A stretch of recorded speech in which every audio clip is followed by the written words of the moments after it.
You're listening to The Jacob Valk Show. He's breaking down the latest and greatest in sports as only he can. Follow him on Twitter at RealJacobValk. Here he is, Jacob Valk. Hey!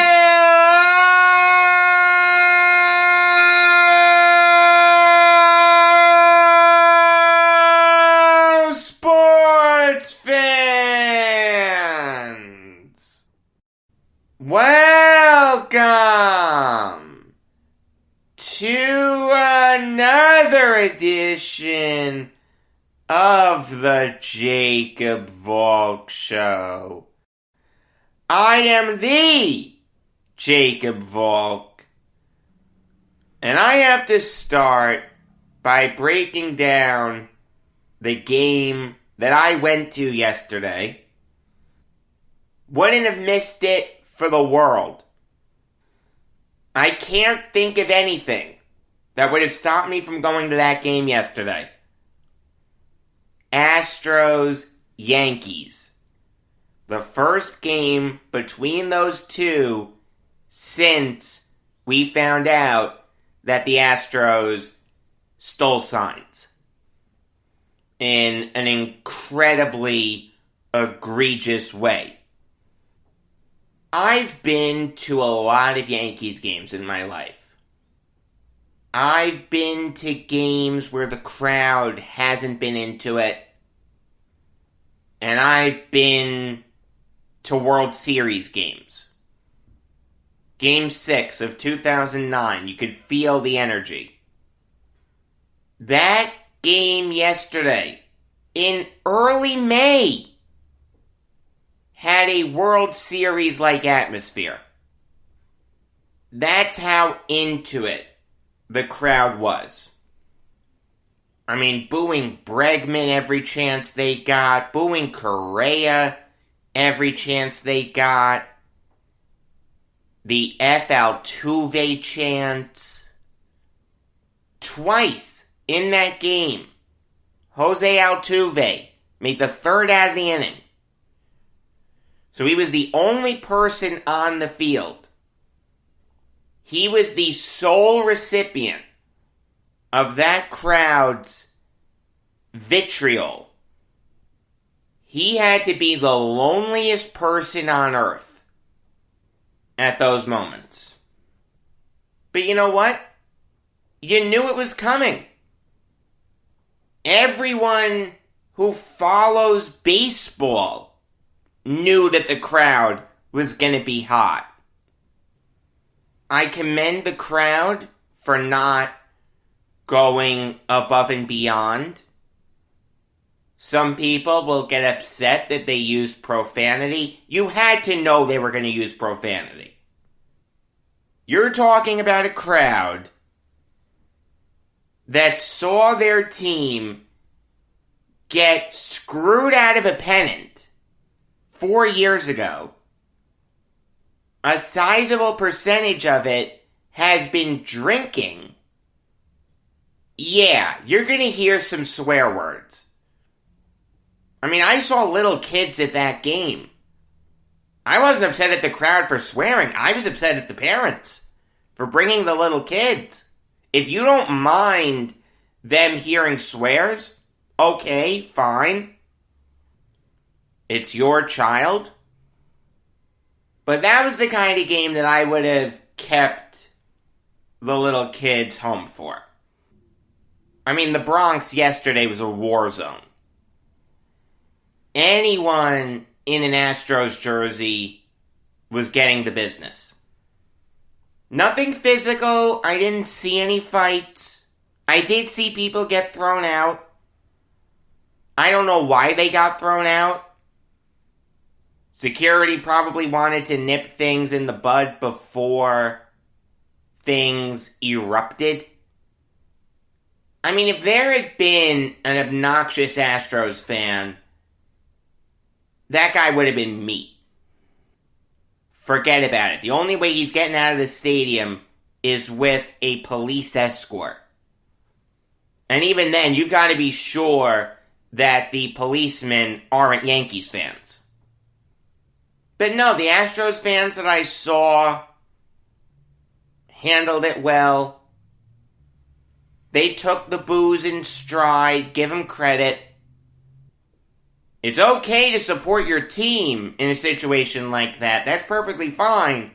You just need to know what you're going to get in exchange and how to limit the anger. I mean, thank God that there were no Astros fans sitting in the bleachers. If there was an Astros fan in the bleachers, that guy could have been thrown on the field. Usually, you only get a crowd that wound up at a playoff game. I can't even say Yankees-Red Sox. I've been to regular season Yankees-Red Sox games where the crowd wasn't as vocal as they were yesterday. I'm telling you, that game yesterday had a playoff-like atmosphere. That was the best Yankees game I've been to since Game 5 of the 2017 ALCS. It was a really exciting game. You've got Alex Bregman hitting the solo home run. That did take a little bit of the life out of the stadium, but then Giancarlo Stanton brought it back. In the 2017 wildcard game, the Yankees fell behind the Twins 3-0 in the first inning. Luis Severino couldn't even make it out of the inning. The crowd was dead. Then Didi Gregorius hit a big game-tying home run that got the crowd back into it. That Stanton home run yesterday accomplished exactly what that Gregorius home run accomplished. The stadium absolutely erupted. There were only 10,850 people in the stands yesterday. It felt like 50,000 people. Then you've got the Yankees loading the bases. Of course, Clint Frazier can't get an RBI.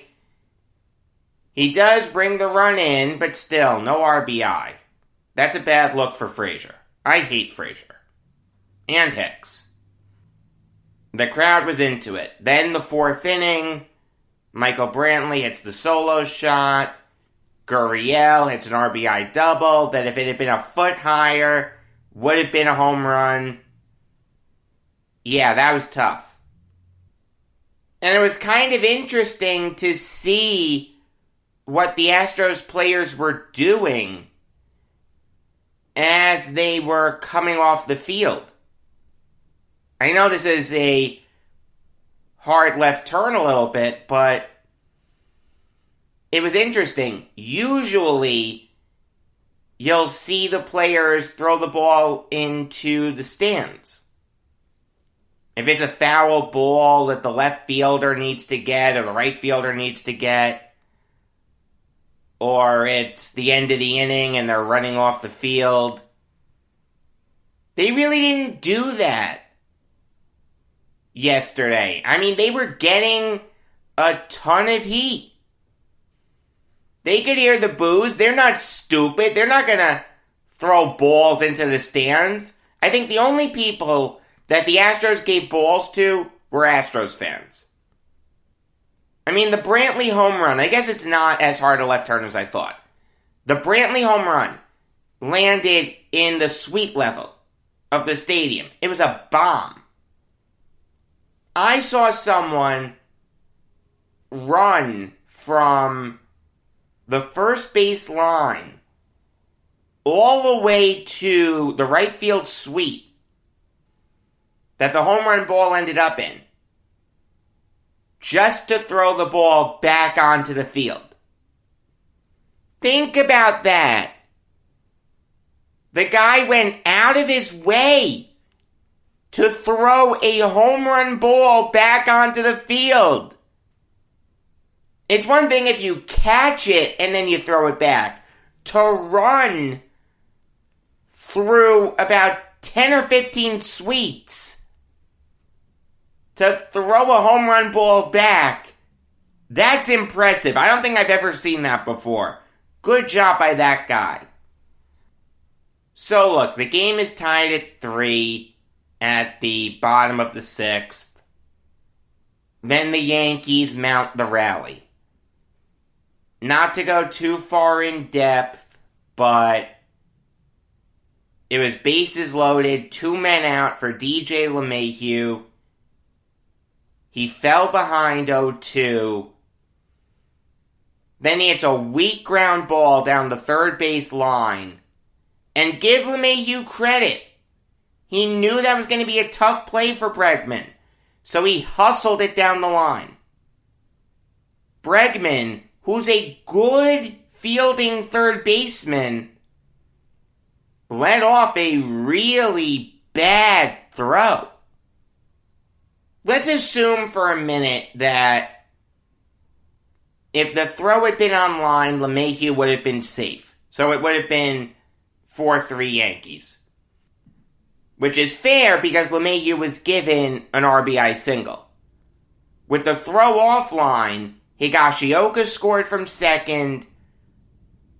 The ball took a weird bounce and ended up in right field. Rougned Odor tried to score from first. He collided with Maldonado.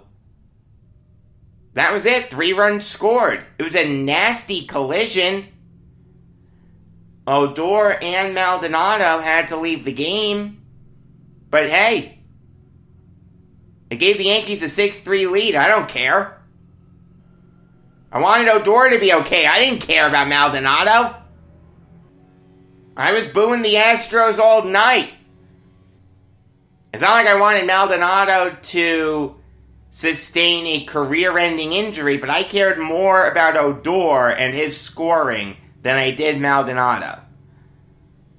I mean, I got into that game, let me tell you. I'm usually not very demonstrative when I go to sporting events. No, I got into that game.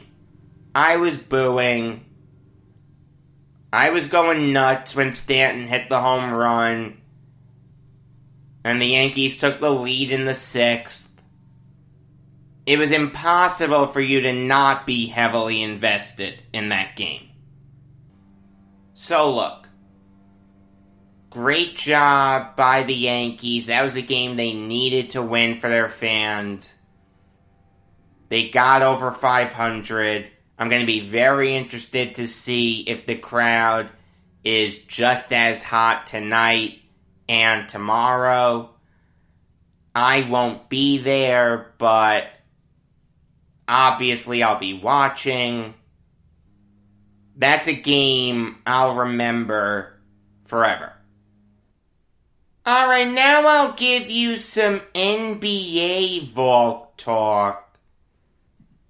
And there are a few coaches that are supposedly on the hot seat. The first one comes from Adrian Wojnarowski of ESPN, who said that Nate Bjorkgren could be one and done with the Pacers. The reason for that, according to Woj, is that he isn't getting along with players and coaches and executives within the Pacers organization. It is interesting with Bjorkgren. The Pacers have been killed by injuries. Miles Turner, Jeremy Lamb, Karis LeVert, TJ Warren.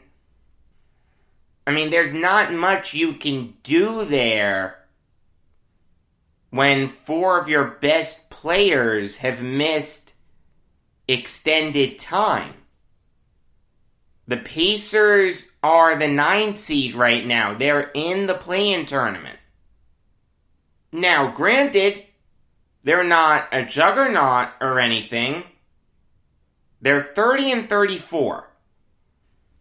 But I think Bjorkgren should get some credit for getting this team into the play-in tournament. And there are also optics to consider. You fired Nate McMillan to bring in this guy who you identified as an upgrade. No one said that Nate McMillan was a bad coach. He got you to here. You just wanted someone to get you to there. Well, it doesn't seem like that's worked out, especially when you consider that since taking over the Atlanta Hawks, he'll get Coach of the Year consideration. He won't win it, but he'll be in the mix. The Hawks are the 5 seed right now. So you fired a coach who's doing great things for the Hawks. And now you're going to get rid of his replacement after 1 year? That's tough. I mean, unless things go cataclysmically wrong, I'm usually not in favor of coaches being one and done. But I will say this.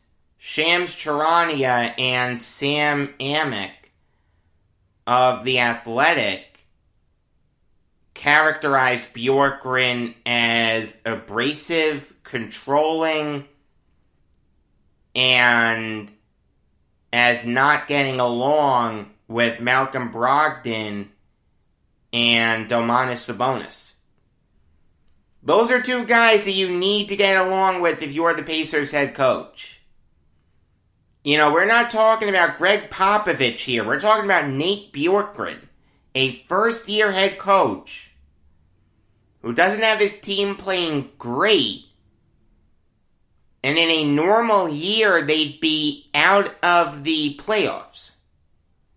So if that guy isn't getting along with anyone, I understand the logic towards firing him. It's better to admit that you got it wrong rather than to double down on a mistake. Look, I'm torn on the Pacers firing Bjorkgren. If the situation is untenable, then yeah, cut your losses. But you will become a big laughingstock after you do it. You fire Nate McMillan. You watch him do great things with the Hawks. And the guy who you handpicked to replace him only made it 1 season. I mean, that's another thing. This is Bjorkgren's first rodeo.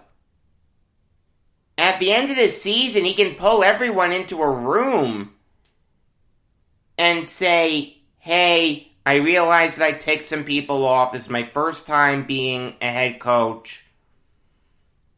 I'm truly sorry. I'll get better at it. I want to do a better job in fostering good relationships with all of you. And I want to win with you guys here in Indiana. It's not like Bjorkgren's done an awful job with the Pacers. If you want to give him the chance to try to mend fences and then gauge how people feel, I don't mind it. Like I said, I'm really torn on this. I'll say this though, if the Pacers are going to move on from Bjorkgren, they've gotta replace him with a veteran head coach. They can't go with another first-timer. It's got to be a guy like Kenny Atkinson or Jason Kidd. You went the first-timer route. It didn't work. When you went with an experienced coach, you were in the playoffs every year. Charania and Amick also said that Terry Stotts and Mike Budenholzer could be fired if their teams don't go on big playoff runs. I understand the Budenholzer end of this report. You have Giannis, you have Chris Middleton, you traded for Jrue Holiday. You've gotta win sooner rather than later. How much of Giannis's prime are you willing to sacrifice? One Eastern Conference Finals appearance doesn't work for me. If that's all Giannis does, just makes the Eastern Conference Finals, we're looking at him like Chris Paul and Tracy McGrady. Great players that just couldn't get it done in the playoffs. Yeah, I agree with the notion that Budenholzer could go if the Bucks are eliminated in the first or second round.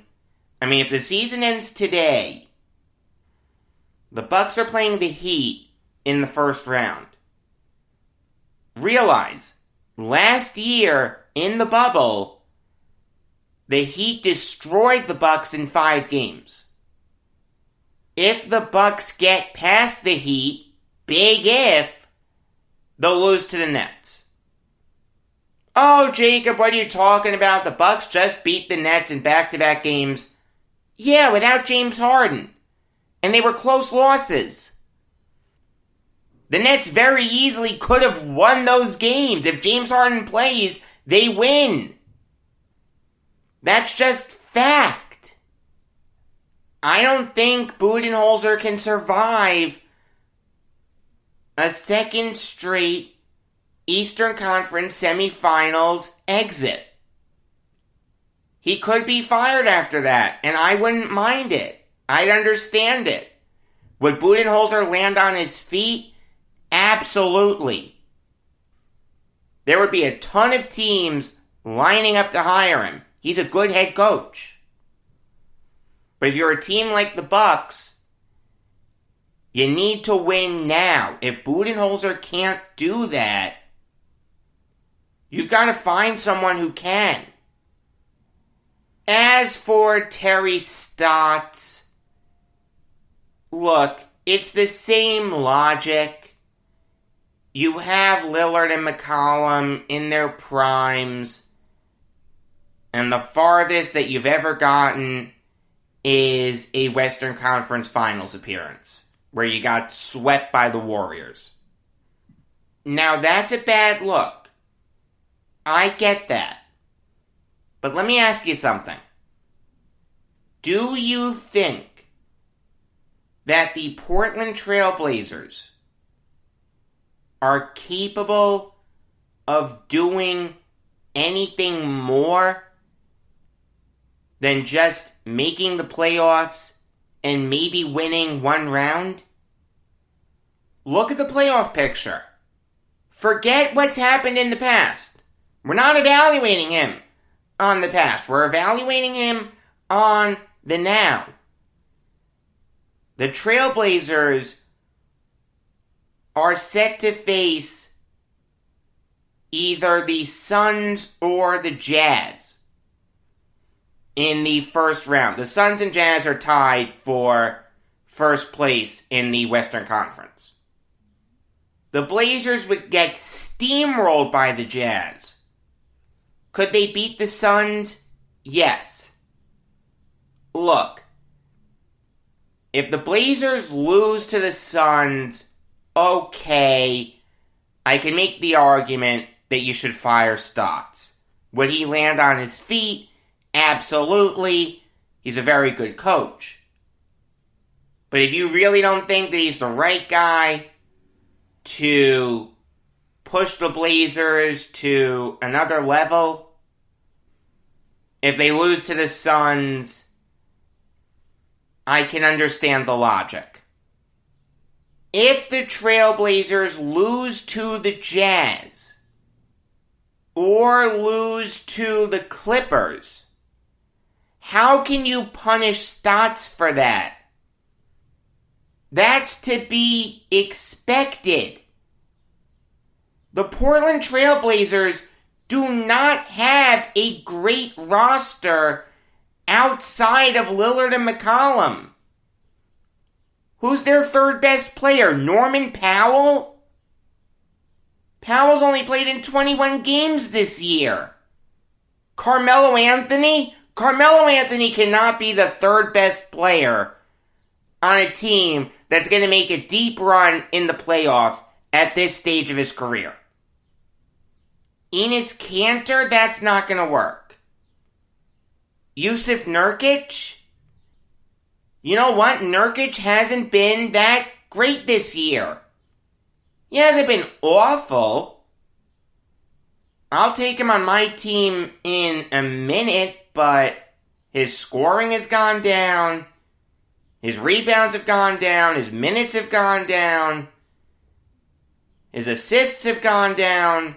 His steals have gone down. His blocks have gone down. He's only played in 30 games. I don't think Nurkic can be the third best player on a team that's going to make a big playoff run. How do you punish Stotts for the Trailblazers performing to their expectations? They'll be expected to lose to the Jazz. They'll be expected to lose to the Clippers. They'll be expected to lose to the Lakers. If they lose to the Suns, okay. Fire Stotts. I understand that logic. Because I feel like I would pick the Blazers in that series. I'm not sold on the Suns. I'm just not sure how the Suns are going to do in the playoffs. I've never seen Devin Booker or DeAndre Ayton play in the playoffs. And Chris Paul isn't a good playoff performer. You can punish Stotts for losing to them. Don't punish Stotts for losing to the Jazz. The Jazz have been the best team in the West for basically the whole season. The Clippers are more talented. The Lakers are more talented. You can't punish Stotts for losing to them. That doesn't work for me. That would be a terrible move for the Trailblazers. Alright, now I'll give you some NFL Valk talk. And I'll start with the Cowboys cutting Savion Smith and Antoine Woods. And these are good moves by the Cowboys. Smith and Woods really didn't set the world on fire last year. Smith didn't play a lot. Never really earned playing time. Wasn't that good on special teams. Had just a 52.1 overall defensive grade, according to Pro Football Focus. The Cowboys also drafted 2 cornerbacks high in the draft in Kelvin Joseph and Nashawn Wright. So yeah, move on from Smith. I have no problem with that at all. And the same premise holds for Antoine Woods. I don't think Woods is a terrible defensive tackle. I think there's a role for him in the league as a backup. But look, he was starting for the Cowboys. He was part of the reason why the Cowboys' defense was so bad last year. And again, the Cowboys drafted a couple defensive linemen. They took Osa Odigizua and Quinton Bohanna. If Dan Quinn wants to move on from Woods and give his young guns a meaningful role, sure. I have no problem with that at all. These two cuts make sense. I do think Woods will land on his feet. Smith, I don't think so. I don't think he has what it takes to be a good player in the NFL. Moving on now to the Raiders, signing Casey Hayward to a 1-year deal worth up to $4 million. And this is a great move by the Raiders. It makes a ton of sense. Casey Hayward has been a really good cornerback in this league for basically his whole career. Last year he took a step back. There's no question. He had the worst year of his career. But the track record is still there. And when you look at the Raiders, they have an incredibly young secondary. Trayvon Mullen, Jonathan Abram, Trayvon Moehrig, Damon Arnett, Amik Robertson, Isaiah Johnson, Tyree Gillespie, Nate Hobbs. I have no problem with them adding a veteran in Hayward. I think Hayward can bounce back under John Gruden. Also, Gruden's defensive coordinator is Gus Bradley, who just so happened to be the defensive coordinator for the Chargers for part of Hayward's time there. This is a great move by the Chargers. It makes a ton of sense. They made their cornerback core a lot better. The Raiders did make another move involving their secondary. They cut Jeff Heath. That's what happens when you sign Carl Joseph and draft Tyree Gillespie. You kind of squeeze Heath out of a spot on the team. Now, I'm not saying I support that because I actually like Jeff Heath a lot more than I like Carl Joseph. Heath was one of the best defensive players that the Raiders had last year. According to Pro Football Focus, he had a 72.8 overall grade. That's the second best mark of his career. I mean, I've always liked Heath. Had to grind his tail off to make it in the NFL. He signed with the Cowboys as an undrafted free agent out of Saginaw Valley State. Raise your hand if you know where Saginaw Valley State is. Now put it down because you're lying. It's in Michigan. Their nickname is the Cardinals. They're a D2 school. They play in the Great Lakes Intercollegiate Athletic Conference. So Heath busted his ass to make it in this league. He's been a good safety for a while. I do think he'll land on his feet. It's not like he's old or anything. He's going to turn 30 in 9 days. Some team that needs a safety will sign Heath and they'll get good production. It's a shame that Heath got squeezed out of the Raiders. Moving on now to the Bears signing Damiere Byrd. The Bears are giving Justin Fields some help at wide receiver. Lord knows they need it, because outside of Allen Robinson, no Bears wide receiver scares me. Signing Bird makes sense. He had a good year last year for the Patriots, caught 47 passes for 604 yards. He did have a touchdown.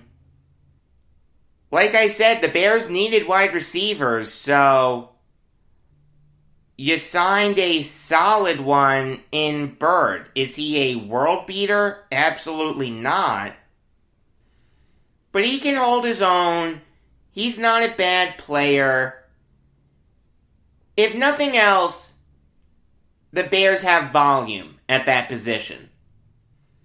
They have Allen Robinson, Darnell Mooney, Anthony Miller, Riley Ridley, Marquise Goodwin, Daz Newsome, and now Bird. So look, they won't have any scrubs. Would you like a true number 2? Absolutely. But the Bears do have solid depth at wide receiver for Justin Fields to play with when he takes over for Andy Dalton. The last story to talk about is the Browns signing Damian Square. And this is a good move for the Browns. They cut Sheldon Richardson, and it seemed like they were going to replace him with Malik McDowell. That's not going to end well. Square is a good rotational defensive tackle. Last year for the Chargers, according to Pro Football Focus, he had a 64.5 overall grade. That's the second best mark of his career. He can start in a pinch and hold his own. He's a solid player. He's an underrated player. This move made a ton of sense for the Browns. Let me tell you, they're going to be a scary team next year. They've got Odell Beckham coming back. Baker Mayfield is just getting better. They had a fantastic draft. Watch out for the Browns. Until tomorrow, I am Jacob Valk saying that Don Drysdale was strong enough to throw a soft-boiled egg through a battleship.